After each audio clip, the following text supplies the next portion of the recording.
சங்கீதம் 142 அதிகாரம். தாவீது கெபியில் இருக்கும்போது பண்ணின விண்ணப்பமாகிய மஸ்கில் என்னும் சங்கீதம்.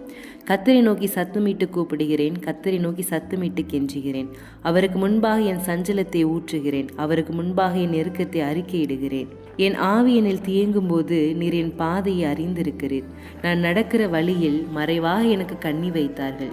வலதுபுறமாய் கண்ணோக்கி பாரும், என்னை அறிவார் ஒருவரும் இல்லை. எனக்கு அடைக்கலம் இல்லாமல் போயிற்று, என் ஆத்துமாவை விசாரிப்பார் ஒருவரும் இல்லை. கர்த்தாவே, உம்மை நோக்கி கூப்பிடுகிறேன், நீரே என் அடைக்கலமும் ஜீவனுள்ளோ தேசத்திலே என் பங்குமாயிருக்கிறீர் என்றேன்.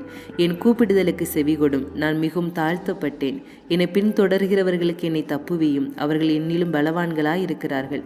உமது நாமத்தை நான் துதிக்கும்படி என் ஆத்துமாவை காவலுக்கு நீங்களாக்கிவிடும். எனக்கு நீ தயவு செய்யும் போது நீதிமான்கள் என்னை சூழ்ந்து கொள்வார்கள்.